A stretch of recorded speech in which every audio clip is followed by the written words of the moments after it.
الحمد لله والصلاة على نبيه محمد وآله وأصحابه أجمعين. أما بعد فأعوذ بالله من الشيطان اللعين الرجيم. بسم الله الرحمن الرحيم.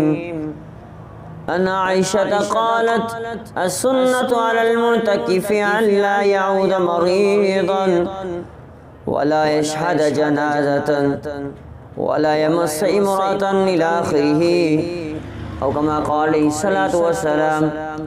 عزیزان ایمان، میرے محترم سامعین مکرمین، اللہ کے بڑے احسان اور کرم نوازی سے میرے پیغام رمضان پروگرام جاری ساری ہے.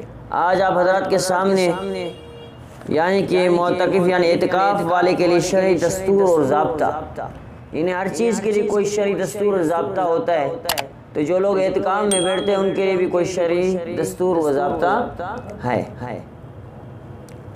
فرمایا عائشہ رضی اللہ تعالی عنہا قالت، روایت کرتی ہیں عائشہ فرماتی ہیں کہ سنت علی المعتکف، نبی علیہ السلام نے فرمایا کہ السنت علی المعتکف الا یعود مریضا ولا یشہد جنازۃ.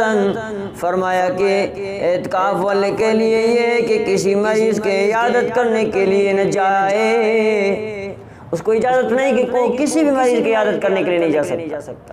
پھر فرمایا کہ ولا یشہد جنازۃ، اعتکاف والا جنازے میں بھی کسی کے جنازے میں بھی شریک نہیں ہو سکتا. پھر فرمایا کہ ولا یمس امرأۃ ویباشرها، فرمایا کہ کسی اپنے عورت سے بھی وہ مباشرت نہیں کر سکتا، اس کو چھو نہیں سکتا، اور جو ہے نا فرمایا گلہ وغیرہ بھی نہیں لے سکتا. ولا یخرج لحاجۃ الا لما لا بد منه ولا اعتکاف الا لصوم ولا اعتکاف الا فی مسجد جامع. فرمایا کہ نہ عورت سے صحبت کر سکتا ہے، نہ عورت سے وہ بوس کنار ہو سکتا ہے. اور فرمایا کہ سوائے اور کسی بھی حاجت میں مسجد سے باہر نہیں نکل سکتا، سوائے وہ حاجت کے کہ وہ پیشاب اور پاخانہ ہے، وہ بھی اس صورت میں کہ مسجد میں پیشاب اور پاخانے کی کوئی بھی بندوبست نہ ہو، وہ پھر وہ کسی اور مسجد میں جا سکتا ہے. اگر مسجد دور ہے تو گھر اس کا قریب ہے تو گھر میں وہ جا کر اپنی حاجت پوری کر کے بغیر کسی سے بات کیے ہوئے واپس آ جائے. اور پھر فرمایا کہ ولا اعتکاف الا فی مسجد جامع، اور اعتکاف کے لیے شرط ہے کہ جامع مسجد ہو.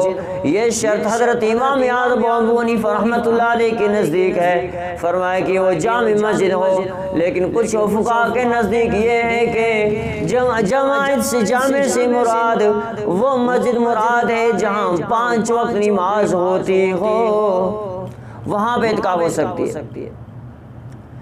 عزیزان من، میرے محترم سامعین مکرمین، اللہ کریم سے دعا رب العالمین سب کو اعتکاف میں اچھی طرح سے بیٹھنے کی توفیق عطا فرمائے اور اعتکاف کرنے کی توفیق عطا فرمائے. وآخر دعوانا الحمدللہ رب العالمین.